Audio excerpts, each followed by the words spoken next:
Hey everyone, ocean conservation and marine life expert Jacqueline Friedlander here, and today we are going to talk about how to start a successful home freshwater fish tank. There are 3 important steps involved in setting up an aquarium in your home. Step number 1, plan and research. First, decide if you want to have an acrylic or a glass tank. I recommend acrylic because that's what's used in most professional aquariums because it's much sturdier than glass and less likely to spring a leak. Depending on the size of your tank, once the water is in, it should not be moved around. If you do need to move it once it's set up, all the water must be drained and the fish appropriately separated into holding tanks, but that's enough information for a whole different video. Once you know how big of a tank you want, if you want a glass or acrylic tank and where to place it, you need to do research on what kind of fish you want. Some fish thrive in an aquarium, but others are not as hardy.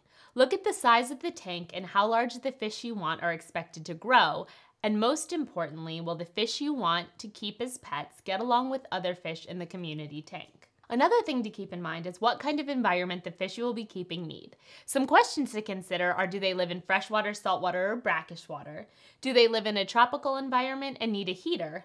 Do they need artificial light? And what do they like to eat? Once you're done researching and the decisions above have been made, it's time for step number 2. Step number 2, setup. Before you even venture to a store to get your new pets, it's important to get your tank ready. Put in any rocks and decorations and then fill the tank with water. The water needs to set, heat, and cycle.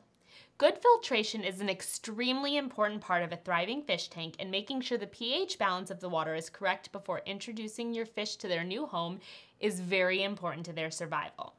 The process usually takes a week or more, and there are inexpensive water testing kits you can buy to make sure that the water is safe for your new animals. Step number 3, introducing fish. Depending on what kind of fish you will be keeping will determine the best way to put them in the tank. If your chosen pets are a territorial species, putting them into the tank all at once is a good option so they can all claim their own space. If some fish thrive in schools, getting them at least 6 friends is the best plan. You should never put too many fish into too small of a space. The general rule of thumb is 1 inch of fish per gallon of water once they're full grown. Float them in the bags of water and air that they're sold to you in for about 30 minutes until they adjust to the water temperature in your tank.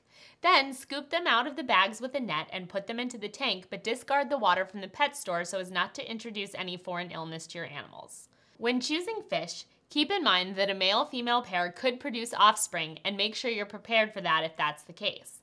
Also, some species of fish thrive better in a tank environment only with other males or only with other females of their species, so keep that in mind when choosing what species to buy. Most importantly, buy your fish from a reputable shop that specializes in fish.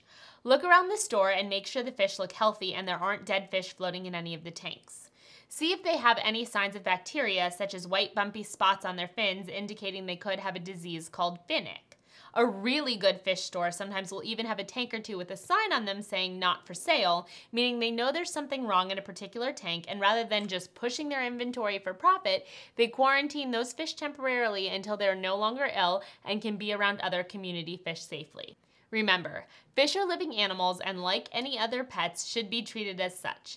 If fish are behaving differently than usual or displaying symptoms of bacterial infection, medicine can be purchased to treat many diseases and prevent them from spreading to the rest of your tank.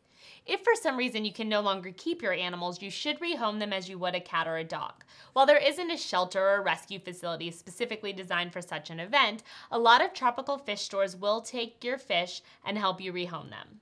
Unfortunately, many unwanted fish are flushed to their death down the toilet or released in local ponds. This causes a huge problem with invasive species, and if you release a domesticated animal that is used to being safe and not having to forage for food into the wild, it will most likely die. I have personal experience needing to rehome a fish. I had a beautiful sailfin pleco that was getting too big for my 50-gallon fish tank. I called the tropical fish store that I usually get my pets from, and they agreed to take him in and help me rehome him. I checked on him every day until the 9th day when he was finally sold to a home pond owner who had a koi pond in their yard.